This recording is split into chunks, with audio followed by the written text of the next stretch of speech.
Two ages probably. I have my life. Whales have calves. Cats have kittens. Bears have cubs. Bats have mittens. Swans have cygnets. Seals have puppies. But guppies just have little guppies. The eel. I don't mind eels, except as meals and the way they feel. The skink. Let us do justice to the skink, who isn't what so many think. On consultation with a wizard, I find the skink a kind of lizard, since he is not a printer's window. Then back away from him, or you may find yourself a judge too drunk to tell a lizard from a skunk. The corpus. I kind of like the playful corpus, a healthy mind and a healthy corpus. He and his cousin, the playful dolphin. Why, they like swimming like I like dolphins. The firefly. The firefly's flame is something for which science has no need. I can think of nothing eerier than flying around with an unidentified glow on one's posterior. The shark. How many scientists have written, the shark is gentle as a kid. Yet this I know about the shark. His bite is worse than his bark. The porcupine. Any hound or porcupine nudges can't be blamed for harboring grudges. I knew one hound that laughed all winter at a porcupine that sat on a splinter. The panther. The panther is just like a leopard, except it hasn't been peppered. Should you behold a panther crouch, prepare to say ouch.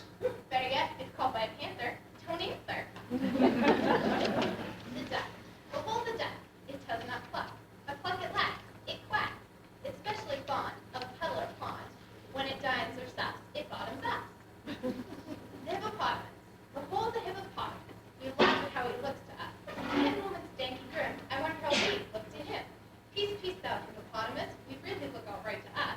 As you, I'm sure, to like the eye of other hippopotamus.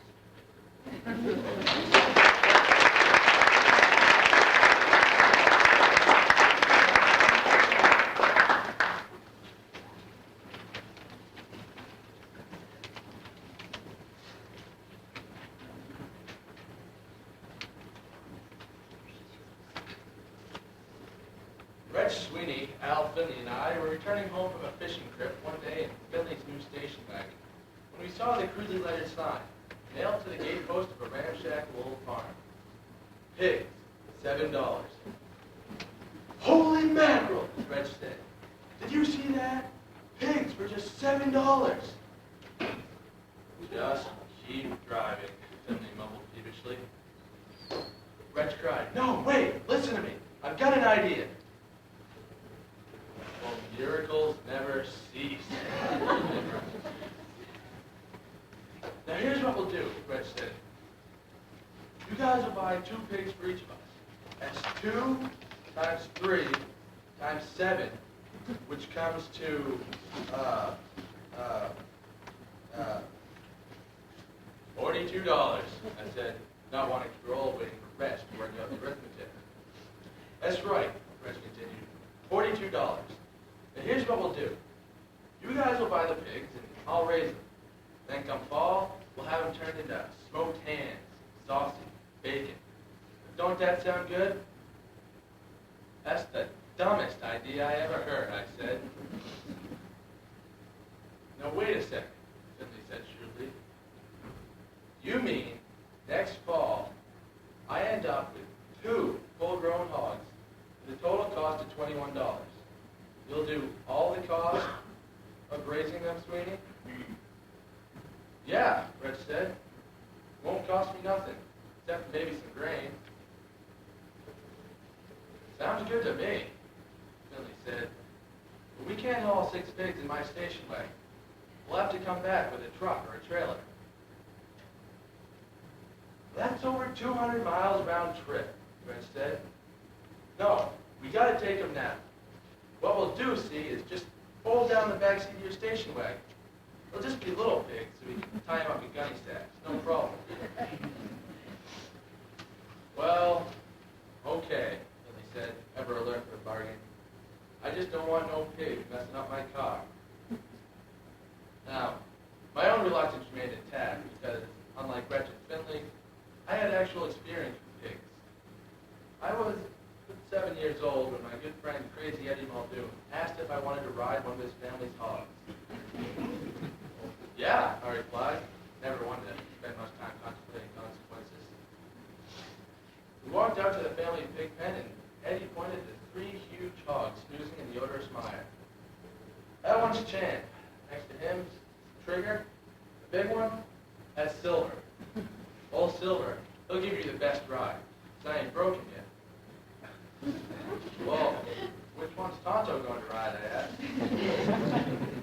Tonto ain't gonna ride, Eddie continued. Tonto's gonna sit here on the fence and keep a lookout for my paw. I climbed up on the fence, flopped down on Silver's back, and grabbed his ears in one single smooth motion. Started my Lone Ranger yell.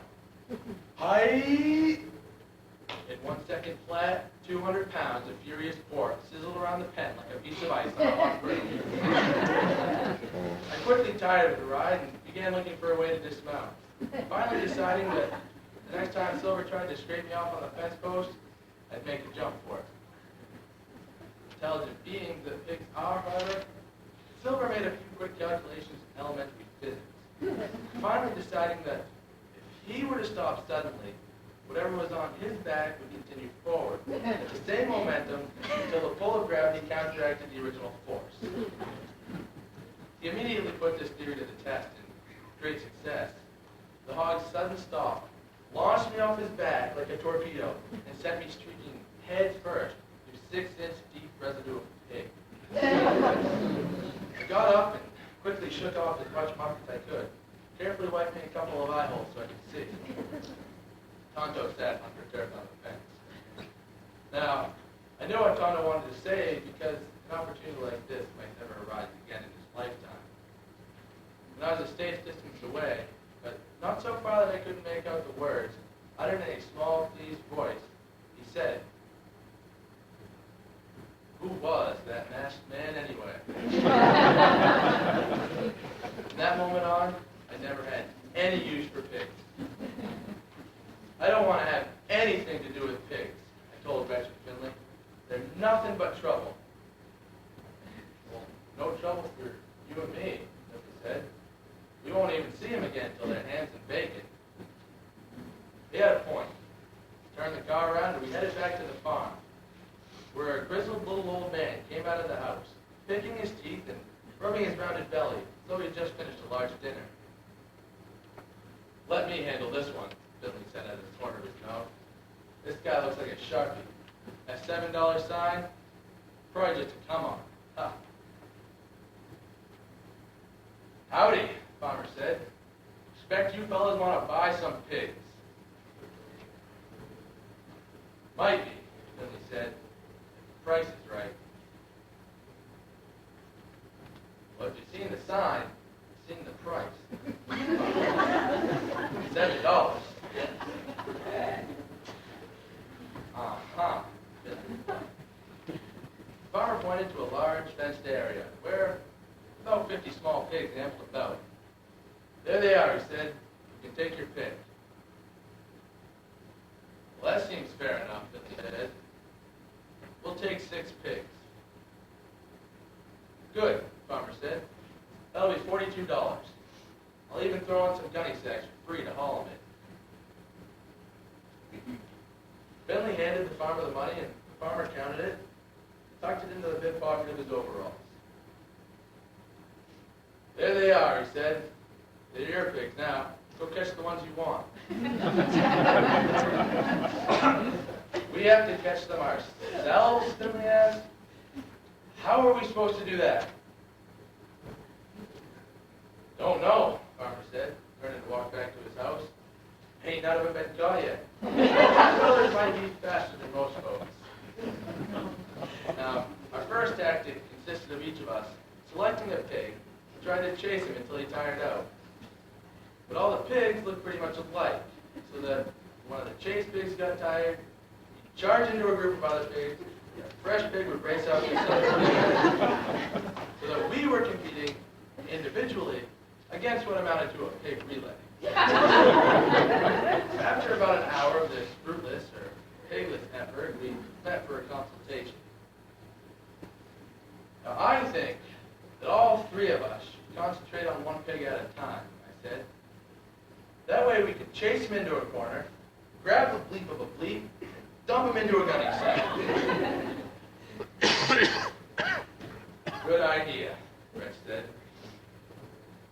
minutes after midnight, I ordered the smoke from our pigs and sacked it. Folded down the back seat of Finley's station wagon, spread out a couple of plastic rain slickers, dumped our sacks of little porkers on them, and headed for home. Still say it's cheap hands and bacon, Reg said. What say, Finley? I say I better never lay eyes on those pigs again until they are hands and bacon.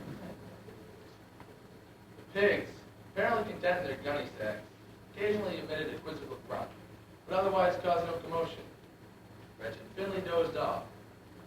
I hung on the steering wheel, sucking an occasional drag from a vacuum bottle of cold coffee to keep my eyelids from sneaking shut. After about a half hour or so, we hit the freeway and had a straight shot for home. Tired and aching, I paid little attention to a scuffling noise behind me. All of a sudden, the back of my neck felt a moist snout. Bristly little whiskers, and a hot, panting breath. "A pig's loose!" I yelled. "Ye gads!" Finley said. "He's off the rain slickers. Don't scare him. If he does anything on the carpeting, I'll kill him now with my bare hand." Alas, the shrill tone of Finley's voice prompted the pig to commit an act of hygienic indiscretion right on the station wagon's new carpeting. Now, the resulting wail from the carpeting's owner sent the pig tearing about the station wagon in a frenzy equal almost to that of Finley. This alerted the other prisoners to the festivities, and in a matter of seconds, they tore loose from the sacks and joined in the bedlam. The hysterical squealing was deafening. "Would you please stop squealing?" Finley, I asked. "You're giving me a headache." "Stop the car," Finley ordered. "You've got to get those pigs back in their sacks now." "I can't stop," I said. "You can only stop on the freeway if you have an emergency. You know that, Finley. Now calm down." "Somebody's got to get those pigs back in their sacks," Finley said. "Be my guest," Reg replied. The station wagon rocked and swayed as Finley thrashed about, stuffing pigs into sacks, only to have them escape again as soon as he lunged after another one. Distracted as I was, I pressed down on the accelerator pedal a bit too hard. At that moment, a pig leaped over my shoulder and into my lap, only to be pursued by a sweating, snarling Finley, who dragged the squalling beast over my face and into the back. The car swerved. No sooner had I got it back under control, the interior of the station wagon was filled with pulsing blue light, followed by the wail of a state patrolman's siren. Fragrant hush fell over our little group as I pulled the station wagon off to the side of the road and stopped. The patrolman cautiously approached my lower window, with his right hand resting on the unbuttoned flap of his holster. The man knew a wild bunch when he saw one. "I can explain, officer," I said, handing him my driver's license. "I bet," he said, not at all friendly. "Had a bit too much to drink, right, sir?" "Not at all, officer," I said.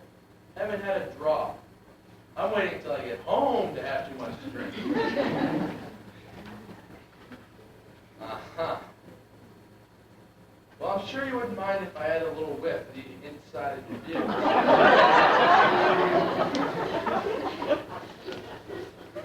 "Ooh, wait!" He staggered back, barely catching his balance, and almost falling into the ditch.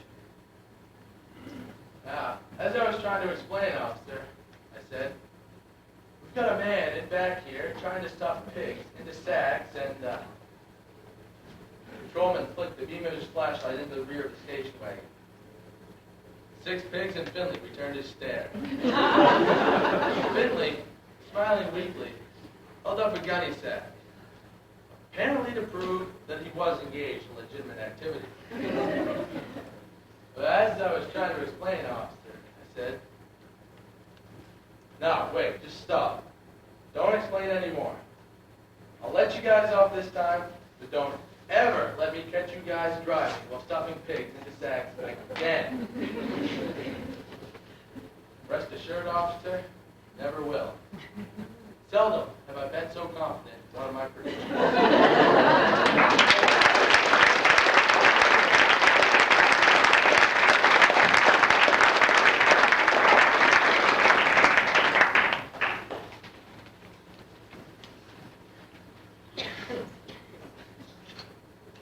Oh, Lily and Mosquito, called Mother Nature. Come here a minute. I have some little friends here who would like to know how it is that you managed to hum in such a manner as to give the impression of being just outside the ear of the person in bed, but actually you are across the room. First of all, you must know, said Lily and Mosquito, that my chief duty is to annoy. Whatever else I do, however many bites I total in the course of the evening, I do not consider that I have made good, unless I have caused a great deal of annoyance while doing it. A bite, quietly executed and not discovered by the victim until morning, does me no good. It is my duty and my pleasure to play with him before biting, as you have often heard a cat place with a mouse, tormenting him with apprehension and making him struggle to defend himself. I must therefore, you see, be able to use my little voice with great skill. Of course, the first thing to do is to make my victim think I'm closer to him than I really am. To do this, I sit quite still, let us say, on the footboard of the bed, and beginning to hum in a very, very low tone of voice, increase the volume and raise the pitch gradually, thereby giving the effect of approaching the pillow. The man in bed thinks he hears me coming. I can often see him waiting with clenched teeth until he thinks that I am near enough to swat. Sometimes I strike a quick little grace note, as if I were right above him and about to make a landing. It is great fun at such times to see him suddenly strike himself over the ear. They always think I'm right at their ear. And then feel carefully between his fingertips to see if he has caught me. Then, too, there is always the pleasure of thinking that perhaps he has hurt himself quite badly by the blow. I have often known victims of mine to deafen themselves permanently by jarring their eardrums in their wild attempts to catch me. It is often a good plan to make believe we have been caught after one of the swats, continued Lily Mosquito, and to keep quiet for a while. It makes him cocky. He thinks he has demonstrated the superiority of man over the rest of the animals. Then he rolls over and starts to sleep. This is the time to begin work on him again. After he has swatted himself all over the face and head, and after he has turned on the light and made a search of the room, then gone back to bed to pick up some new words. This is the time that I usually bring the climax about. Gradually approaching from the right, I hum loudly in his ear. Then, suddenly becoming quiet, I fly silently and quickly around to his neck. Just as he strikes himself over the ear, I bite his neck and fly away. And voila, there you are. How true that is, said Mother Nature. Voila, there you are. Come, children, let us go now, for we must be up bright and early tomorrow to learn how Lois Hen scratches up beets and Swiss chard in Gentleman's Garden.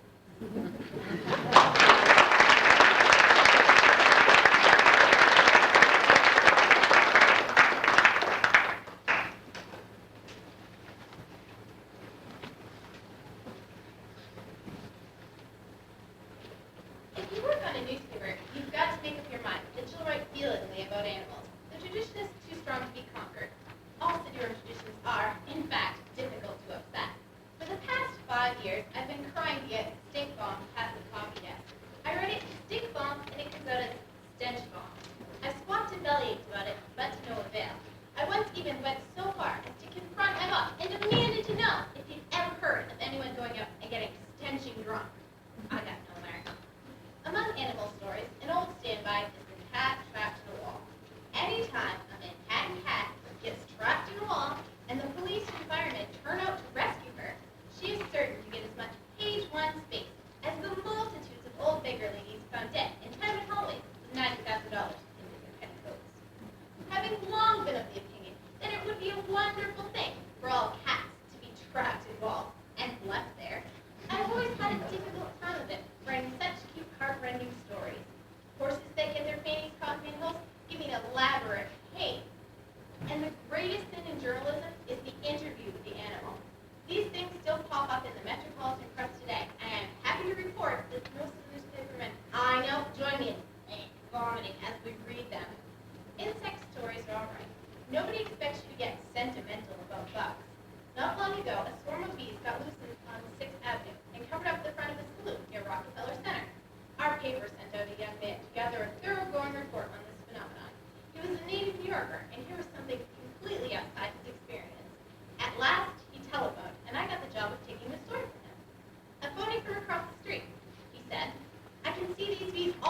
I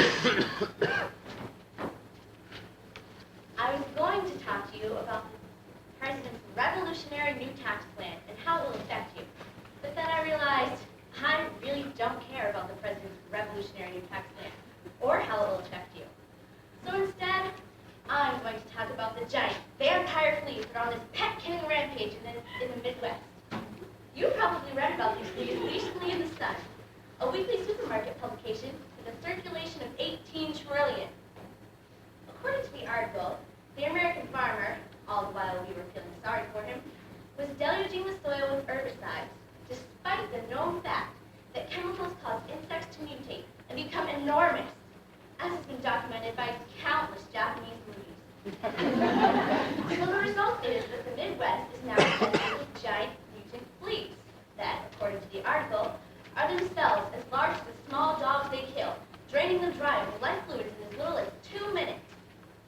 They even printed an actual artist's depiction of a small dog being attacked by a flea the size of a Sylvester Stallone.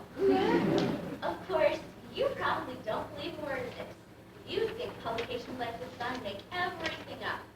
Well, I used to think that too, until I checked into an article The Sun published a few months ago, headlined, "Giant Flying Cat Terrifies States." Remember?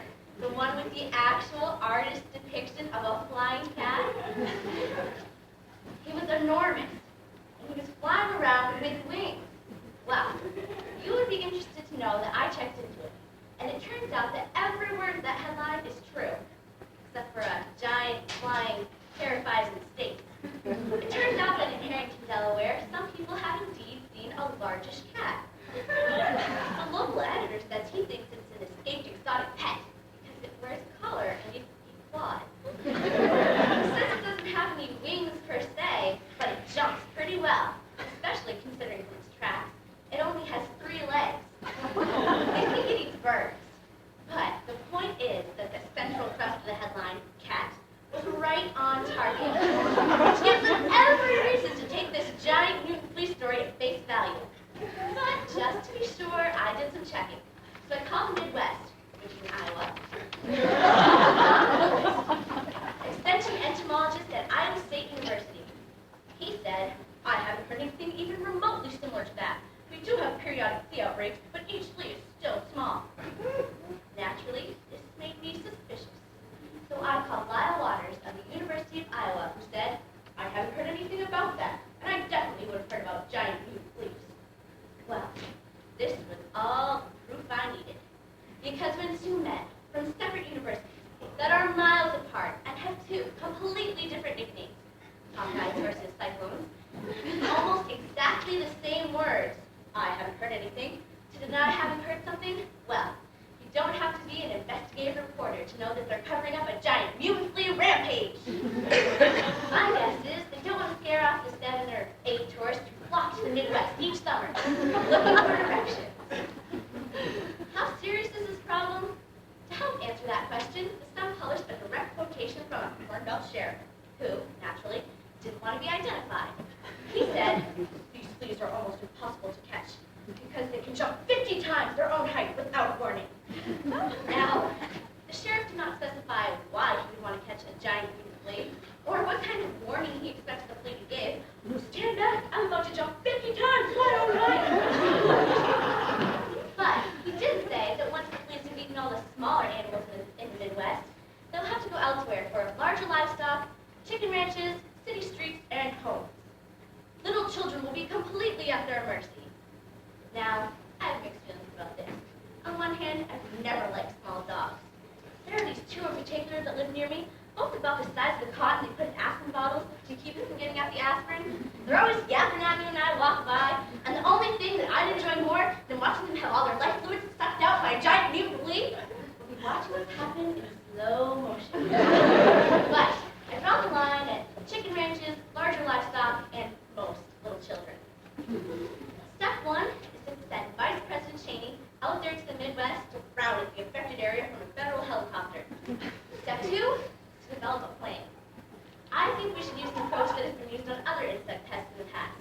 Namely, you get a hold of a whole bunch of the males, sterilize them, and drop them from airplanes onto the affected area, where they mate with the females who don't get pregnant, and there you are. First, we have to work out some technical details on this one, such as how to sterilize giant mutant fleas. My guess is it would call for highly paid personnel with soothing voices and tremendous manual dexterity. We'd also have to figure out some sort of special parachute system, or else we'll have giant, federally neutered fleas crashing through the roofs of Cornbelt dwellings, thus furthering the depression of the American farmer. Of course, all of this will cost money, which fortunately is the very thing you will continue to be relieved of in large amounts, thanks to the President's revolutionary new tax plan.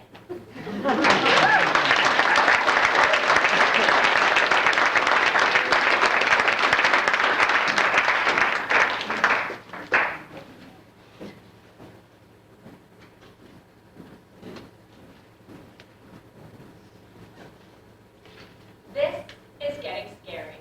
I'm referring to the alarming increase in the number of spontaneously exploding animals.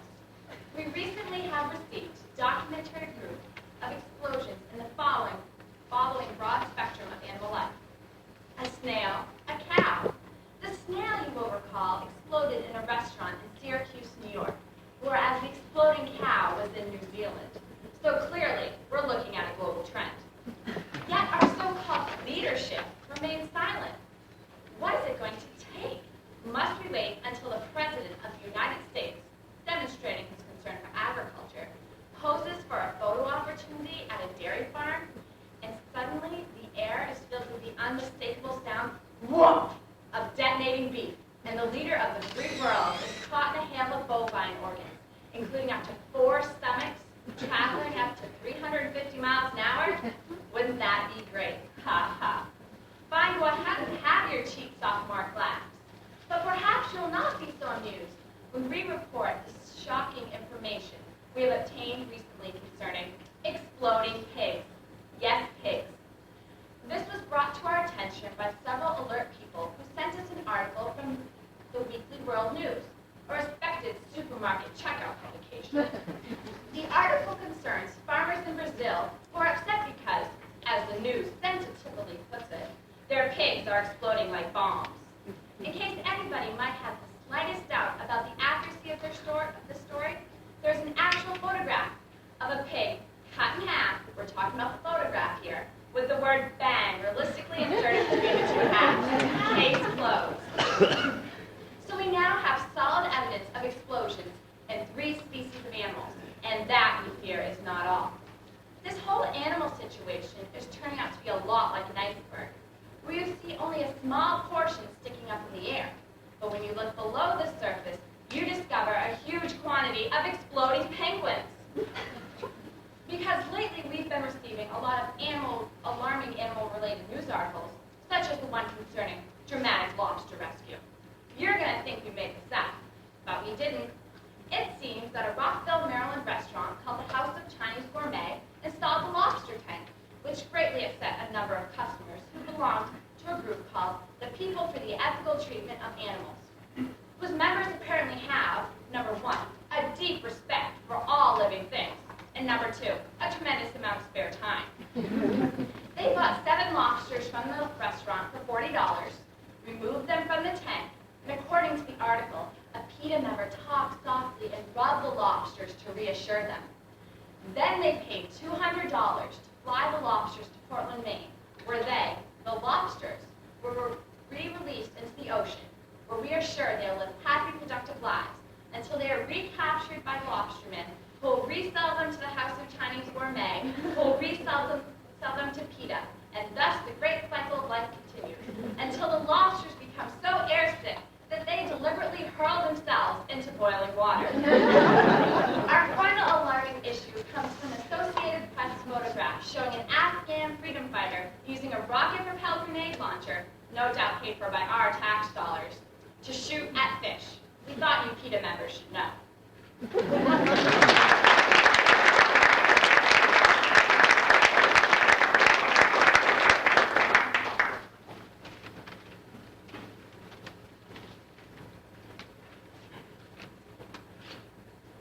come up with a surefire concept for a hit television show, which would be called A Live Celebrity Gets Eaten by a Shark. To help you understand why I think the show will be a success, let me me give you a little background. The human race has been fascinated by sharks for as long as I can remember. Just like the bluebird feeding its young, or the spider struggling to weave its perfect web, or the buttercup blooming in the spring, the shark reveals to us humans yet another of the infinite and wonderful facets of nature, namely, the facet that can bite your head off. This causes us humans to feel a certain degree of awe. I know what I'm talking about here, because I once had, this is the truth, an encounter with a shark. It was in 1973 in the Bahamas where I was sailing with a group of friends. One day, we were anchored near a little island that had a vast, shallow, sandy bottom lagoon next to it, maybe a foot deep. And a friend of mine named Richard and I were wading around in there when, lo and behold, we saw the shark. It was a small shark, less than 2 feet long. The only conceivable way it could have been a threat to a human would be if it somehow got hold of and learned to use a gun. Richard and I were inching toward it, sort of crouched over, when all of a sudden it turned around and I can still remember the sensation I felt at that moment, primarily in the armpit area, headed right straight toward us. Many people would have panicked at this point, but Richard and I were not many people. We were experienced waders, and we kept our heads. We did exactly what the textbook says you should do when you're unarmed, and a shark that is nearly 2 feet long turns on you in water up to your lower calves. We sprinted, I would say, 600 yards in the opposite direction, using a sprinting style such that the bottoms of our feet never once went below the surface of the water. We ran all the way to the far shore, and if we had been in a Warner Brothers cartoon, you would have seen these 2 mounds of sand racing across the island until they bumped into trees and coconuts fell into their heads. So I know the fascination of the shark, and thus I have been particularly interested in all these shark documentaries on television. You've probably noticed them. Any given night, you tune into a channel at random, and odds are you'll see divers hurling themselves into shark-infested waters. The narrator always claims that this is for scientific research, which is blatant force waste. I mean, if that were true, you'd figure that after 2,000 or 3,000 documentaries, they'd know all they needed to know about sharks, and would move on to another variety of sea life. But they don't, because they know darn good and well that their viewers aren't going to remain glued to their seats to watch divers paddling around in waters infested by, for example, clams. So the documentary makers stick with sharks. Generally, their procedure is to scatter bleeding fish pieces around their boat so as to infest the waters. I would estimate that the primary food source of sharks today is bleeding fish pieces, scattered by people making documentaries. Once the sharks arrive, they are generally fairly listless. The general shark attitude seems to be, oh no, another documentary. So the divers have to somehow goad them into attacking under the guise of scientific research. We know very little about the effect of electricity on sharks, everyone will say, in a deeply scientific voice. That is why Todd is going to jab this great white in a sensitive area where the cattle prod. The divers keep this kind of thing up until the shark finally gets irritated and snaps at them. Then they act as though this is a totally unexpected and a very dangerous development, although clearly it's what they wanted all along. Shark documentaries took an important stride forward recently with a series called Ocean Quest, in which, instead of using trained divers, the documentary maker rented a former beauty queen, Sharon, and spent a year dropping her into various shark-infested waters. The idea was that she, being a regular person just like you and me, except she has a great body, was able to convey to us viewers the various human emotions she was feeling. This was pretty funny, inasmuch as Sean's acting ability is such that she would not be able to convey the concept of falling if you pushed her off a cliff. But the point is, here was a shark documentary that barely even pretended to be scientific, and instead focused on the excitement involved in watching someone act as bait. So I say it's time to take this one step farther. I say the public is ready to drop the scientific research aspect altogether, and to get past all the usual shark documentary foreplay. I don't think it would be a problem getting your celebrities. You look for someone whose career really is a boost. A Burt Reynolds, for example, or a Zsa Zsa Gabor. And you point out what exposure like this could do for a person. I don't think you can keep Zsa Zsa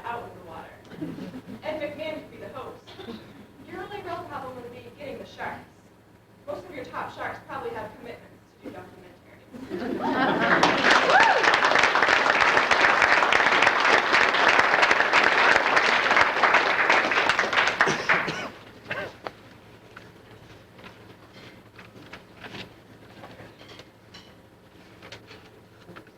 Everybody should have a pet. Pets give you all the love and devotion of close relatives, but you can lock them up in the basement for hours at a time and they get out of work. Yeah, pets. Did you ever wonder why people have pets? Neither have I. But I suspect it's because pets are easy to talk to. I spend hours talking to my dog, explaining my views on world affairs. She listens very attentively, though I'm not quite sure she understands me. If I could hear her thinking, it would probably go like this. I would say, man, the situation in the Mideast sure looks serious. My dog would think, I wonder when he's going to give me some food. You know, it's unfortunate that an area so vital to the economic well-being of the world is so politically unstable. Maybe he'll give me some food now. You know, Saddam Hussein certainly isn't making it easy for our government to create a lasting Mideast peace. Any minute now. I'll go over to that kitchen and get me some food. My first pet was a group of ants, one of those educational ant farms with clear plastic sides. My mom got it for me for Christmas when I was about 10. She sent away to Chicago to get the ants. Now, the ironic thing is that the house is already overrun with local ants who came out during the summer in hordes. I mean, it was like one of those science fiction movies where insects took over the earth. Each summer, we had large, brazen ants striding across the kitchen, demanding food and running up long-distance telephone charges. My mom spent much of her time whapping at them with her broom and spraying them with deadly chemicals. Nothing worked. The ants used to lie on their backs, laughing at the brooms and the chemicals and calling for more. What I'm getting at is that my mom hated ants, but she sent good money all the way to Chicago so that I could have ants for Christmas. Christmas does horrible things to people's lives. Anyway, I got the ants, and I put them into their educational ant farm and fed them sugar and water. The idea was that they would build a lot of ant tunnels and stuff, and I would learn about nature. Instead, they just died. My mom was astounded. I mean, here she spent whole summers trying to kill off these local ants, and she got for free, mind you. And these Chicago ants, and she paid money for, ants that had their own little farm and their own little food, just died. If we'd have been smart, we would have taken the local ants, put them to the ant farm, and fed them sugar and water. That probably would have polished it up. The lesson we learned here is that insects make lousy pets.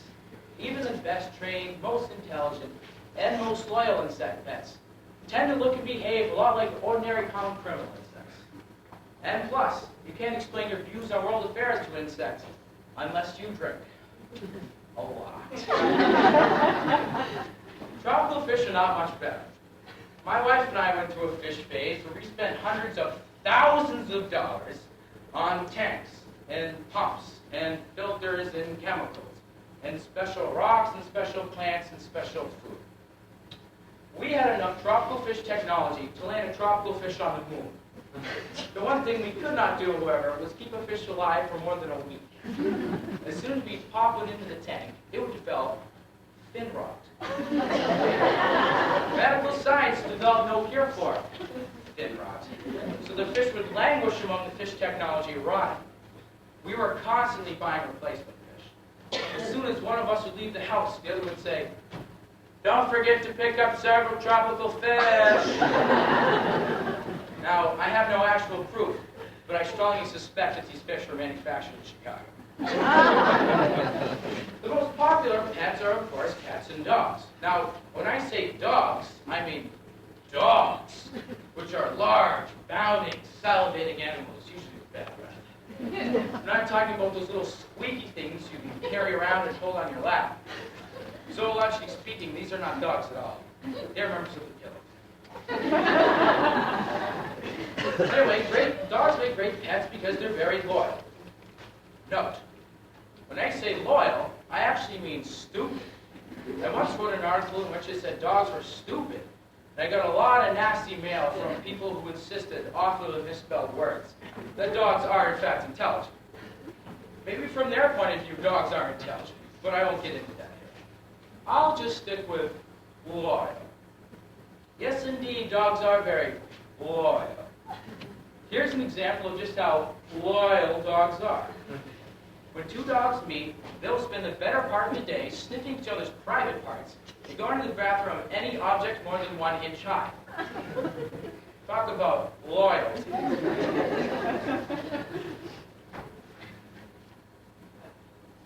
Cats are less smarter than dogs, but more independent.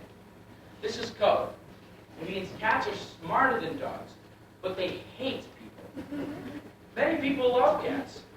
From time to time, the newspaper prints stories about how some elderly widow died and left her entire estate, valued at $320,000, to her cat. Fluffy.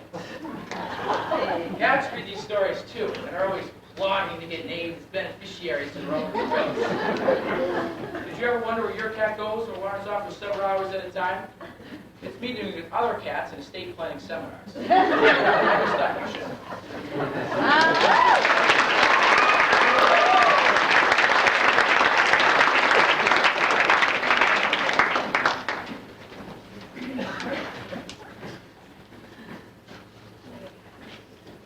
Here's how to feed a cat a pill. Step 1. Pick up cat and cradle the throat of your left arm as if holding a baby. Position right forefinger and thumb on either side of cat's mouth and gently apply pressure while holding pill in right hand. As cat opens mouth, pop pill into mouth. Allow cat to close mouth and swallow. Step 2. Retrieve the pill from the floor and the cat from behind the sofa. Cradle cat in left arm. Process. Step 3. Get the cat from the bedroom and throw the soggy pill away. Step 4. Take a new pill from the foil wrap. Cradle cat in left arm, holding rear paws tightly. Force mouth open and push pill to the back of throat. Hold the cat's mouth shut for a count of 10. Step 5. Retrieve the pill from a goldfish bowl and the cat from the top of the wardrobe. Call your partner in from the garden to help. Step 6. Kneel on the floor with the cat wedged firmly between your knees. Hold its front and rear paws tightly. Get your partner to hold the cat's head with one hand while shoving a wooden ruler into the cat's mouth with the other. Ignore the low growl emitted from the cat. Drop the pill down the ruler and rub the cat's throat vigorously. Step 7. Retrieve the cat from the curtain rail. Get another pill. Make a note to get a new ruler and to repair curtains.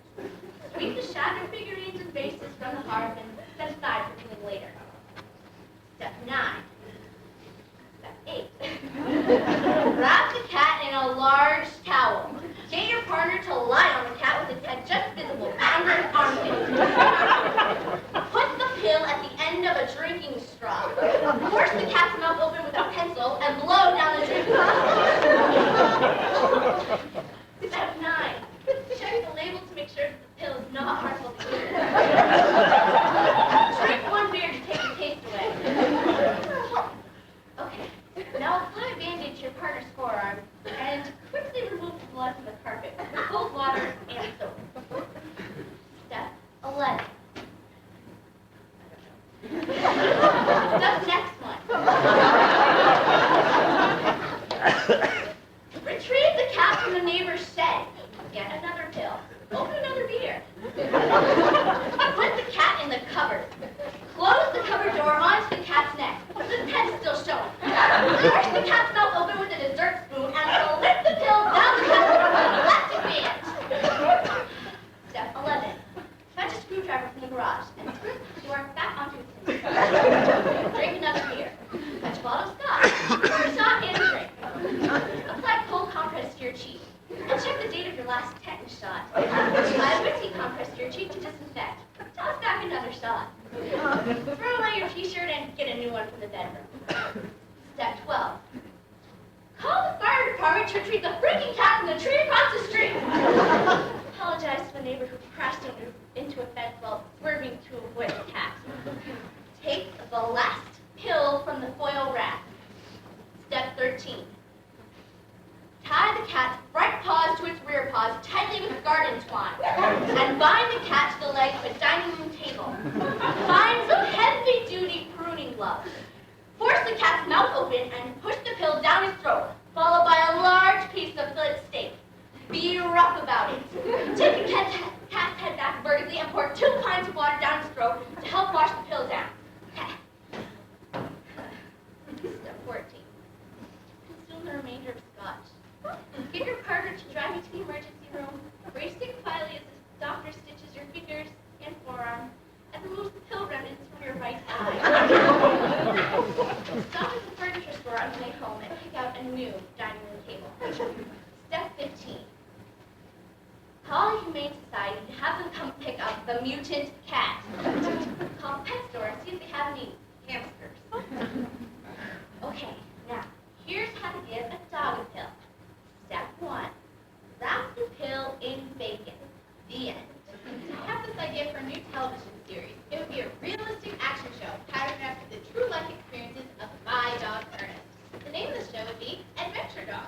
The theme song would go, Adventure Dog, kinda big, kinda strong, stupid as a log. Episodes would be about an exciting true adventures that happen to Ernest.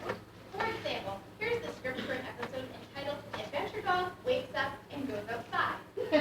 It is 6:17 a.m. Adventure Dog is asleep in the hall. Suddenly, she hears a noise. Her head snaps up. Somebody is up. Time to swing into action. Adventure Dog races down the hallway and, skidding on all 4 paws, turns into the bathroom, where to her total shock, she finds the master, whom she has not seen since last night. Yay! Down, damn it! Now Adventure Dog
You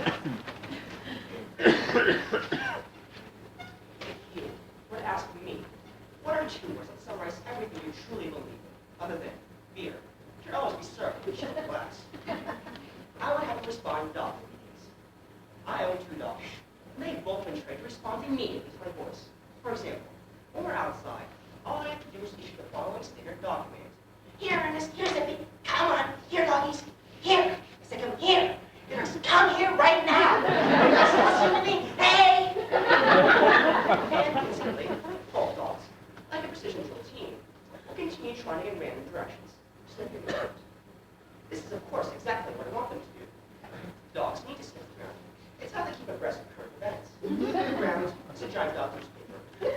All kinds of late-breaking dog news items, some of which, they're especially urgent, are often continued to the next yard. We live next to an aircraft carrier-sized dog named Bear, who's constantly committing acts of prize-winning journalism around the neighborhood. My dogs are major fans of his work. Every morning, while I'm shouting commands at them, they race around and scrutinize the most recent installments of Bear's work, writing their bodies ecstatically to communicate their critical comments. Bear has done it again. This is classic Bear. And so on. And our larger dog, Ernest, professionally trained by a very knowledgeable woman who came to our house and spent several hours commanding her to heal. Wouldn't it be funny? Animals actually high accused understood English perfectly. And the only reason he acts stupid is, well, I was giving them unintelligible commands. Like maybe at night in the stables, the horses stand around and ask each other, what the hell is giddy up mean? The trainer had no trouble getting Ernest to comprehend here. Her technique was to issue commands in a firm, gentle voice, to consistently praise Ernest for obeying properly, and to every now and then, as a reminder, send 75,000 volts of electricity down the leash. That's how I assume she did it, because no time at all, she had Ernest healing that his film. Whereas when I take Ernest for a walk, I frequently get horizontal. My daughters semi-nuclear force.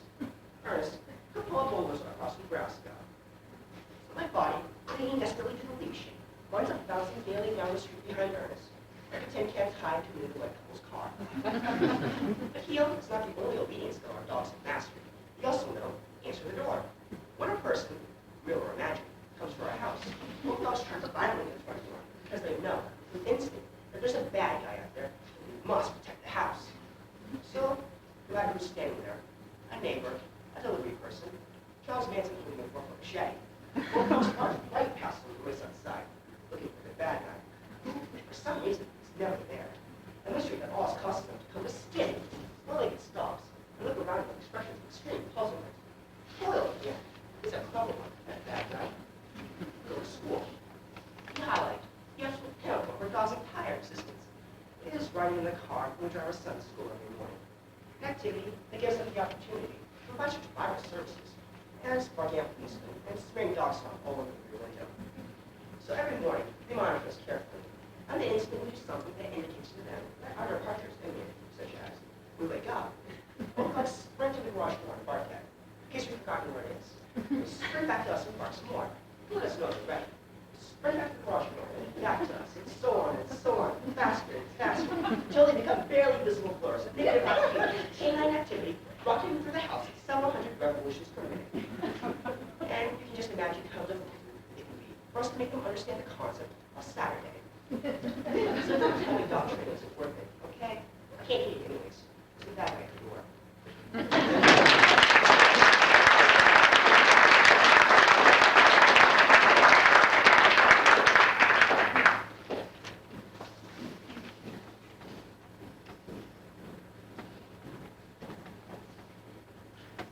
Today we begin a popular feature where we will discuss major ethical questions of the day, starting with, is it okay to eat your dog? Answer, no. Not here in America. Oh, sure, most of us have heard about the American who cooked her dog in a microwave oven, but that was not for the purpose of eating it. What happened, according to the story, was that this American had one of those little rodent-sized dogs whose main purpose in the great chain of life is to pee on people's ankles. And it got wet in the rain. So quite naturally, the American did what any normal person would do if he or she had one lone kernel of candy corn for a brain. Namely, stuck the dog in the microwave oven to dry it out. But apparently the oven was all So the dog ends up getting dried out to the point of being well done. And this is where our story always stops. So we don't know what happens next. We don't know if the spouse came home from a hard day at the office and went, something smells delicious. Let's just look in the microwave here and this needless tragedy could easily have been prevented via legislation requiring that microwave ovens carry a stern federal message, such as, warning, the Surgeon General has determined that you should not put a dog in this oven and turn it on. On the other hand, this could be one of those stories that everybody talks about, even though it's not true. But it is a fact that my editor, Gene Weingarten, once ate a dog. This was at the 1964 World's Fair in Flushing, New York, and Gene was at the pavilion of some third world nation. When he ordered the dish with most unusual name, and he asked the waiter, who spoke little English, what it was, the waiter, in Gene's words, made it clear by gesturing and going, woof woof, that it was dog. Gene said it wasn't bad. Not that that's any excuse, and I want to stress that I personally have never eaten a dog. And I want to remind those of you who have already stopped listening to write violent letters to the editor that it was Gene Weingarten, care of Chocolates Magazine, Miami Herald, Miami, Florida, 33101, who ate a dog. This is an interesting ethical question. Why we get so upset about this? I mean, most of us don't even think twice about eating cows, which are genetically almost exactly the same as dogs, in the sense of having 4 legs and being pretty stupid. But yet, if someone tried to dry a cow out in a microwave oven, we'd all laugh like the Dickens, and it'd get put on celebrity leaps and boners. So we have a real puzzle here, all right, which is why I'm grateful to a reader who sent me an article from the Nutrition Health Review headlined, Usefulness Keeps Pets Out of Ovens. I am not making this up. It concerns Marvin Harris, a University of Florida anthropologist who, according to the article, studies and tries to make sense of human culture. Ha ha. Harris is quoted in the article as saying that the reason we don't eat cats, dogs, and horses is, get ready, that these animals are just too darn useful to us to eat. Now, I don't wish to be critical here, but a statement like that just makes you wonder if Professor Harris has not accidentally been studying the culture on planet Zoo, because the last word I would use to describe household pets here on Earth is useful. I've owned a number of pets myself, mostly dogs, and the only useful thing I can ever recall any of them ever doing was the time Jermaine tried to bite the Amway representative. Other than that, it's basically been a long series of indelible rug stains. And I defy anybody to point to a single instance of, for example, a tropical fish doing anything useful, as in, alert fish rescues woman from trash compactor. Yet we don't eat tropical fish, do we? No, not unless we have a very good reason, such as we've been sitting in our doctor's waiting room for the better part of the day without food or water. Then we might snack on a couple of guppies. But that's as far as it would go. And I don't even want to talk about cats. Nevertheless, Professor Harris feels that pets have many useful functions. Modern-day pets can't match the entertainment value of lions attacking elephants or people in the Roman circus, he said. But cats chasing imaginary mice and dogs retrieving bouncing balls are at least as amusing as the late-night movie. I think we all can agree that pets are not as entertaining as watching lions attack humans. But I have to wonder, how many of you couples out there in our listening audience have ever said to each other, the heck with Casablanca, let's just watch Beaner here retrieve a bouncing ball. So we indeed have a very complex ethical issue here. But fortunately, we no longer really care.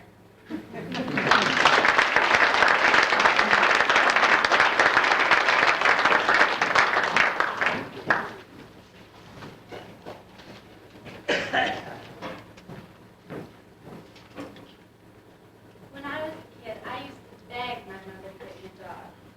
You've got a dog, she would say. No, I mean real dog. Well, you've got Strange, and he's a real dog, more or less. Strange was mostly left. He saw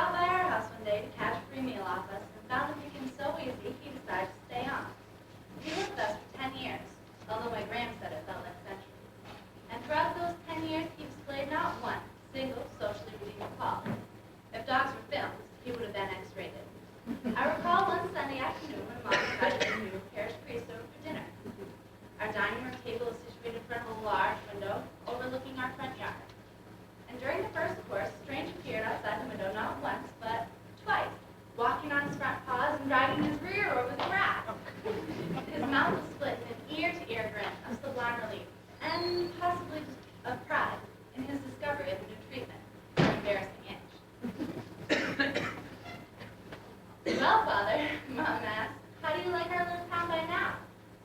Huh? The priest replied, his fork full of salad frozen mid-stroke as he gaped out at the disgusting spectacle. Pardon me, what were you saying? During the next course, Strange peered outside the window again, with the remains of some creature who had met its end some time prior to the previous winter. No doubt something he saved for such formal occasions. As he licked his chops in pretense of preparing to consume the loathsome object, my mom shot me a look that said, "Kill that dog." And I stepped to the door fully intending to carry out the order, but Strange ran off, snickering under his breath. More chicken, Father? Mom asked. Thank you, I think not, the priest replied, running a finger around the inside of his Roman collar, as if experiencing some welling in the throat. Fortunately, our dinner was only 4 courses in length, ending in poor Strange could stage his grand finale. The female collars, 3 dead rats, and the entrails of sheep were all left waiting for me. Mom didn't know whether Strange was being more disgusting than usual that day, or had something against organized religion. In any case, it was a long time before the priest came over to dinner again, our invitations invariably conflicting with funerals, baptisms, or his self-imposed days of fasting. In general appearance, Strange could have easily passed for your average brown and white mongrel with floppy ears and shaggy tail, except that depravity was written all over him. He looked as if he sold dirty postcards to support heroin habits. His eyes spoke of having known the depths of degeneracy and improving of them. My friends and I often debated the attributes of certain breeds of dogs. I tend to favor black labs, I'd say. Going on to recite various characteristics I'd recently excerpted from the Field and Stream dog column, my friends got the impression that I actually owned a black lab. And although I was aware of the mistaken impression, I didn't go around repeating all the rumors that happily get started. Sooner or later, though, one of my friends would visit me at my home. Strange would come out of his house, yawn, belch, gag, and return to his den of iniquity. "Is that your dog?" the kid would ask. "I guess so," I replied, embarrassed. "I always thought you had a black lab." "Not just him, but I'm planning on buying me a black lab pup first chance I get." "I sure would," the kid would say, shaking his head. As a hunting dog, Strange was a good deal worse than no dog. He didn't believe in violence, except possibly in regards to chickens. He couldn't stand chickens. If a chicken walked by his house, he'd rush out in rage, tell the bird off, maybe even cuff it around a bit in the manner of early Bogart or Cagney. "You stupid chicken, don't ever let me catch you running around this neighborhood again, you hear?" However, Strange did commit a single act of violence that was so terrible, my mom actually considered selling the farm and moving us all to town. At the very least, she was getting rid of Strange. It all started one warm spring evening when Graham spotted a skunk scurrying under our woodshed. "He's the one that's been killing all of our chickens," Graham said. "No doubt he has a missus under there, and they're planning the whole family. We'll be overrun with skunks." "Well," Mom said, "we'll just have to get him out from under there. Land sakes, a person can scarcely get a breath of fresh air without smelling skunk. Maybe we'll get Ransom Crabtree to come over, see what he can do about it." "He'd certainly overpower the skunk smell," Graham said, "but I don't see how that's any gain." "What I mean is," Mom said, "maybe he could set a trap for us, or at least give us a lead. It's worth a try." "I don't see it as a fair contest," Graham said. "Because Rancid uses guns and traps?" I asked. "No, because the skunk has a brain." Graham and Rancid weren't fond of each other. The next day I was sent out to go get Rancid and tell him we needed his expertise in extracting the skunk out from under our woodshed. His face brightened at the news. "That old woman couldn't figure out how to get skunk out from under your shed? It's the first thing she does is start yelling for old Crabtree, if that don't beat all." "Actually, it was Mom who told me to come get you." "Oh, well, in that case, I'll come. Just keep the old woman out of my hair." When we arrived, Graham was standing out beside the woodshed, banging on a pot with a steel spoon and whooping and hollering. The old woodsman nudged me and winked. I could tell he was going to get off one of his good ones. "Would you mind practicing your drumming and singing somewhere else?" Rancid said to her. "Me and the kid got to get a skunk out from under that shed." Graham could have fired the same look at the skunk that she shot at Rancid. The skunk would have been stunned, if not killed outright. This didn't faze Rancid, however, because he was bent over laughing, slapping his knee in appreciation of his good one. It was, in fact, one of the best ones I've ever heard him get off, but at this point, I didn't dare laugh. "All right, Bob Hope," Graham snapped. "Let's see how you get the skunk out from under there. Maybe if you stood upwind of them, that would do the trick." "Don't round me, old woman. Don't round me. Now, kid, go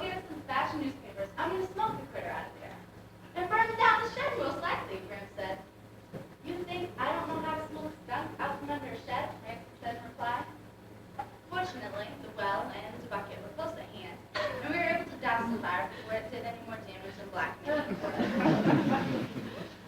During these proceedings, Strange came out of his doghouse and sat looking on with an air of amusement. There was nothing he loved better than a ruckus. After each failed attempt at driving out the skunk, Rancid became angrier and more frenzied. He dug a hole in one side of the shed, jammed in a long pole, and flailed wildly about with it. No luck. He went inside the shed and jumped up and down on the shed floor with his heavy boots, but still no skunk emerged. At one point, he tried crawling under the shed, apparently with the idea of entering into hand-to-hand combat with the skunk, but the shed floor was too low to the ground. He picked up the pole again and flailed wildly about with it again. He dropped the pole and yelled at me, "Go get another batch of newspapers." "No, no, no," screamed Mom. "Land's sakes," Graham said, "leave the poor skunk alone. I'm starting to become fond of little Chris." Rancid stood there panting and mopping sweat from his forehead with his arm. "I know what I'll do. I'll set a trap for him. I should have did that the first place. No skunk is gonna..." And at that point, the skunk, no doubt taking advantage of the calm or perhaps frightened by it, ran out from under the shed and made for the nearby brush. "I figured that trick would work," Rancid said, although none of us were quite sure which trick he was speaking of. "And that way there ain't no big stink, which is how I planned it." And then Strange tore into the skunk. The battle was short but fierce, with the skunk expending its whole arsenal as Strange dragged it about the yard, up the porch and down, into the woodshed and out, and through the group of frantically dispersed spectators. At last, Strange came to his senses and dropped the skunk, and allowed it to stagger off into the bushes.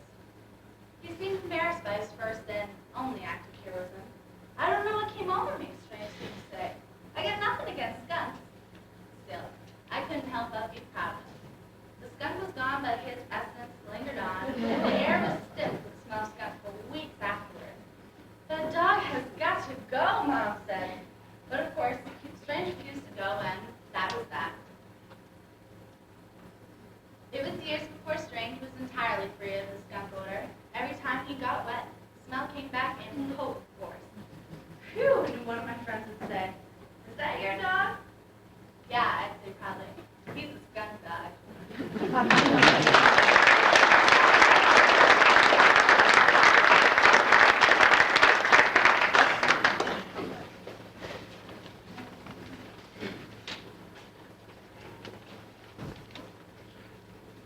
I am strongly in favor of dogs as security devices, but I stress that they must be large. You don't want one of those repulsive little yapping lap-style dogs which look like fur-covered insects, because a burglar will simply stuff it down the garbage disposal. This is fine as far as it goes, but doesn't do you any good home security-wise. What you want is a major hunk of canine muscle, the kind of dog that is always on full red alert.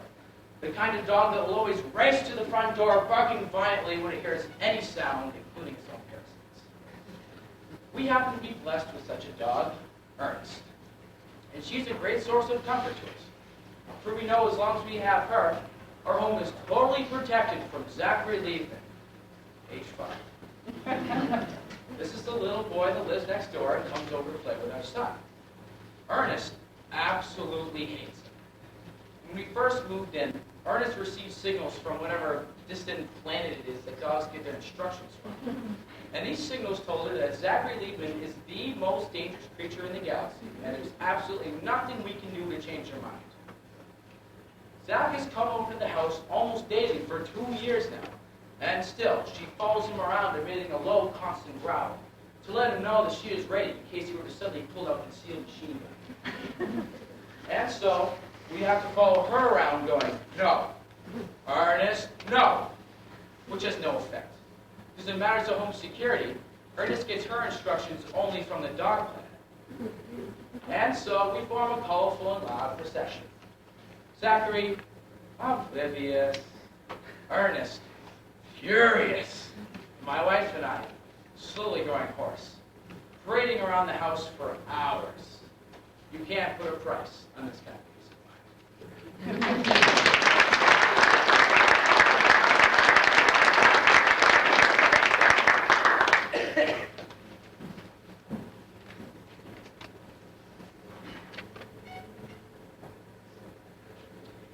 We have a new dog, which means we're spending a lot of time crouching and stroking and going, "Yes, that's a otherwise tragically awarding a Nobel Prize to her for achievements she's not looking on the rug. Her name is Ernest, which I realize is not a traditional girl's name, but it describes her very well. Most dogs are earnest, which is why most people like them. You can say any cool thing to the dog, and the dog will give you something that says, my God, you're right. I never would have thought of that. So we can think of dogs as being understanding and loving and compassionate. And after a while, you hardly even notice. You spend the bulk of her free time circling around with other dogs to see who we set the other, most times in the crush. We're not sure yet whether Ernest has a working brain. You can't tell early on with dogs. Look at our previous dog, Sharon. Unless she was smart as a whip. She was a purebred German Shepherd, but who had this extremely alert look. At first, we took this meaning to absorb every tiny detail of her environment and analyzing it with computer-like speed. But it turned out to be her way of expressing the concept. What? Sharon would be sitting in our yard, looking very sharp. A squirrel scurried right past her.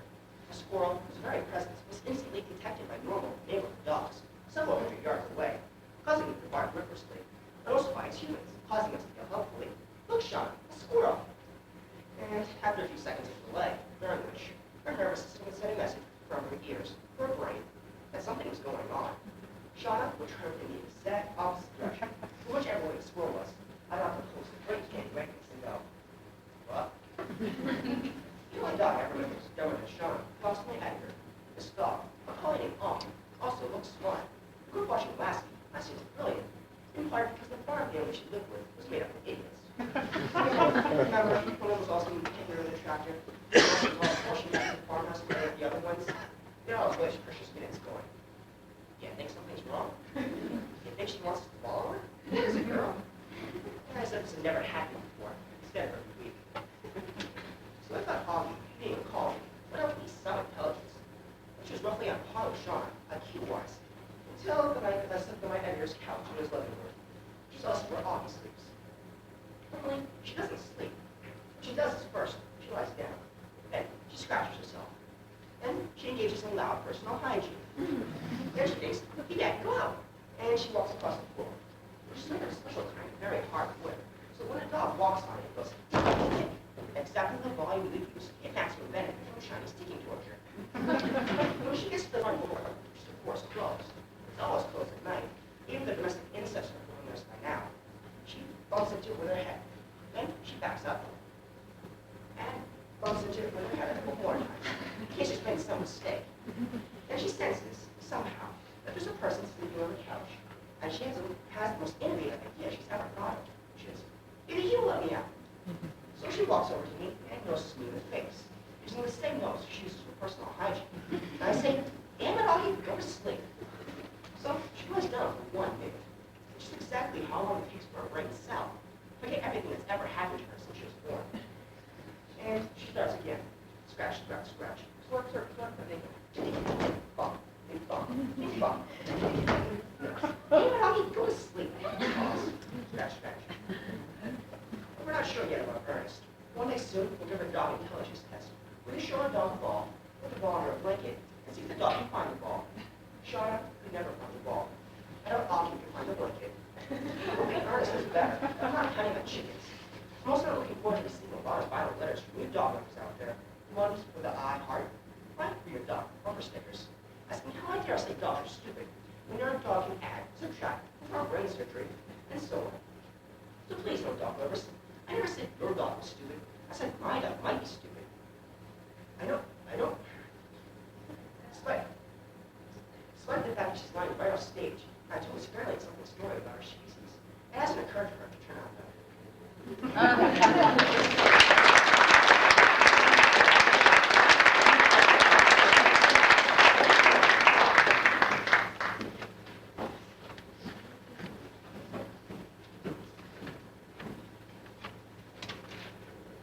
I had always wanted a dog I could be proud of, but instead, I had Strange.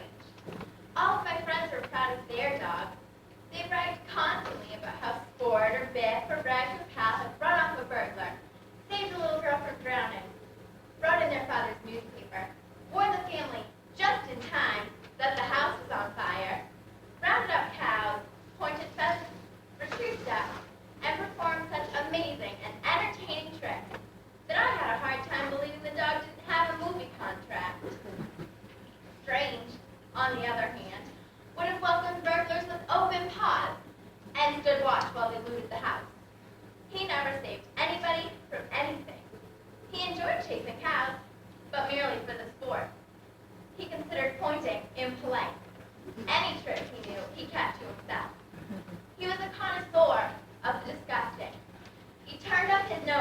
grandmother's cooking, and then dined happily on cow chips, year-old roadkill, and the awful offal of neighborhood butchering. Occasionally, he would scrawl his territorial signature upon the pant leg of a complete stranger, as though it were a mobile fire plug.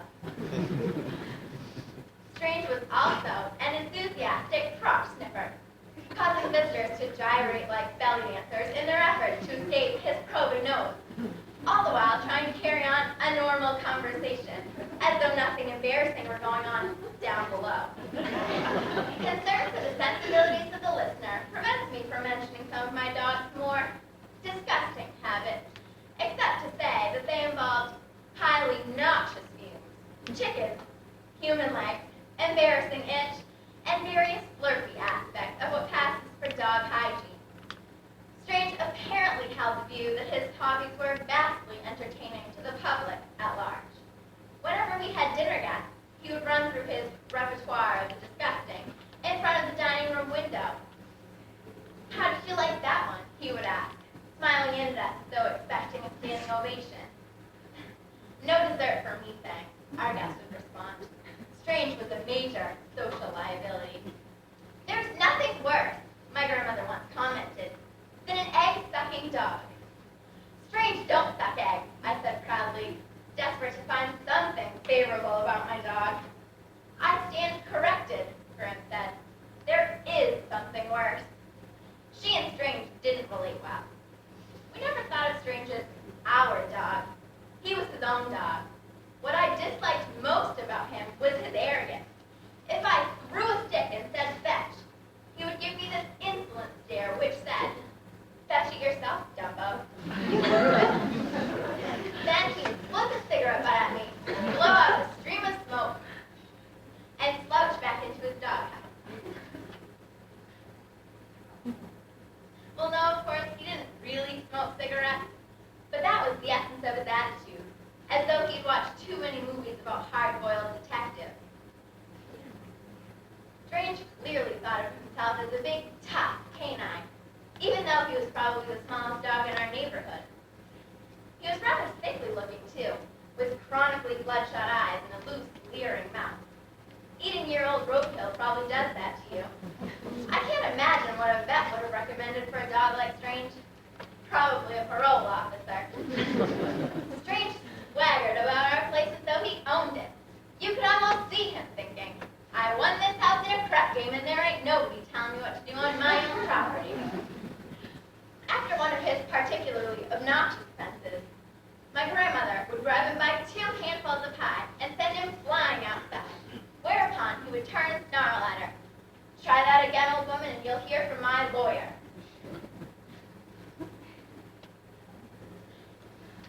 Then he would take out his vengeance on a chicken or squirrel, or anything smaller than himself. He reigned supreme in the confines of our yard. Then one day, my sister Troll brought home this huge yellow tomcat. The cat was half as big as she was. It was a cat version of an offensive all-pro tackle, and looked as though it ate scrap iron for breakfast. Its purr rattled dishes in the cupboard.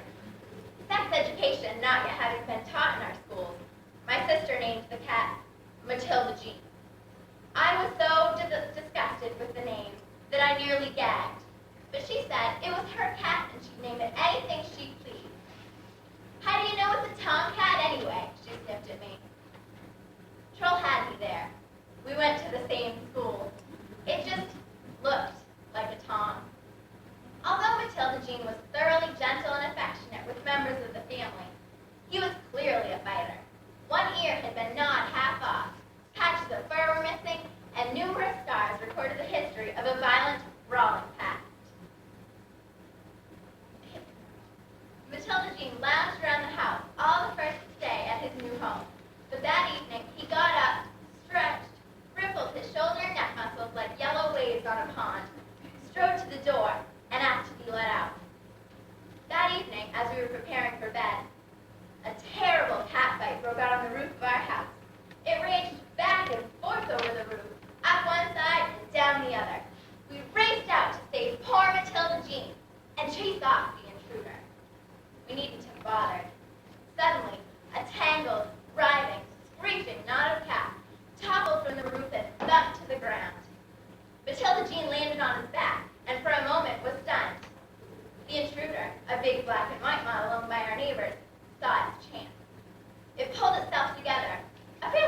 complicated task, matching up the various parts, and streaked off into the night. Matilda Jean got up, wrinkled his muscles, and climbed back onto the roof, apparently taking upon himself the responsibility of protecting us from any shifty-eyed scoundrels who might happen by. Strange had been away from home for 2 days. We thought nothing of it since he regularly went off carousing with his cronies. But when he didn't show up the day after the cat fight, however, we began to worry. He wasn't much of a dog, but he was all the dog I had. Maybe something happened to him, I said to Graham. There you go again, she said, getting my hopes up. I went out to the backyard to see if he had snuck in unnoticed and was sacked out in his doghouse sleeping off a hangover. The doghouse was empty. Then I saw him, sauntering down the road, occasionally glancing behind him to see if he was being tailed, possibly by the bite squad. He stopped at the gate and scanned the yard for any chicken or squirrel available for assault and battery. The yard was empty. Matilda Jean peered intently down from the roof, on lookout for shifty-eyed scoundrels. Strange, of course, fit the description. The cat dropped to the ground a few feet from the startled dog. It is difficult to know exactly what goes through a dog's mind, but I suspect the few cognitive processes available to Strange were assessing the situation something like this. A cat. What's a fool cat doing on my property? Dogs chase cats. I am a dog. Therefore, I will chase this cat and teach it a good lesson. The cat will start running any second. Get ready. Matilda Jean didn't start running. His back arched, his hair bristled, his tail lashed back and forth like a ragged yellow whip. Strange eyed the cat calmly. So it's a fight the pussycat wants. Well, he's come to the right place. Finally, my dog did something I could brag about. The next day at school, I casually mentioned that my dog was really something. You won't believe what he did last night, I said. My friends stared at me in astonishment. You don't mean Strange, do you? One of them said. You got another dog? Nope, I said, it was Strange. See what happened. My sister Troll brought home this big old tomcat, and Strange and it got into a heck of a fight. And you won't believe this, but right in the middle of the fight, the cat and Strange went right up that tamarack tree in our backyard. Strange raced up it just like a squirrel. Man, it was something to see. That old cat was so surprised it nearly fell out of the tree. Wow, one of them said. You mean Strange actually chased a cat up a tree and climbed up after it? People get so distracted by petty details. What did it matter who chased whom? The important thing was, my dog climbed a tree.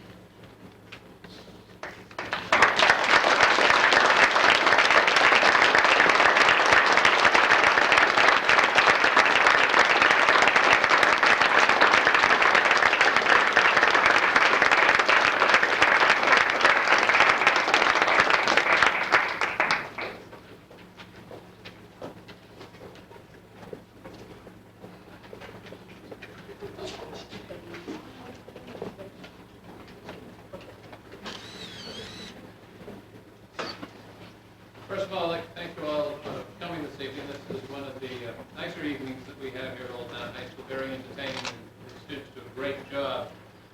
And we find year after year that it's just one of the best performances we have. Unfortunately, the word doesn't get out because we ought to have many, many more people here, so we would have to move it somewhere else in the building to get this done. It's one that we thoroughly enjoy, and Mrs. Spencer always continues to hide back here and do the lights in front of the students when they need to. And as you can see, this magic park came over the house. But we certainly would like to thank her again for all the time and effort she puts in with the students, and would like her to come out.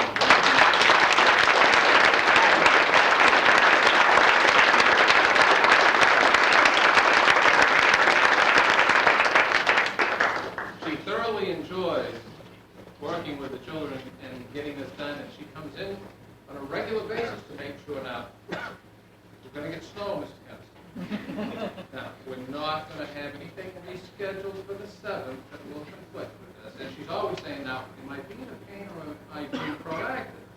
She's always being proactive, making sure that we, get this in and that it's never being interfered with any other thing. We've got cancellations first this week, and where are we going to put that? Well, certainly not on Wednesday night. And we thoroughly enjoy all the time and effort that she puts into these children. And again, we appreciate that. We have a little recognition for the students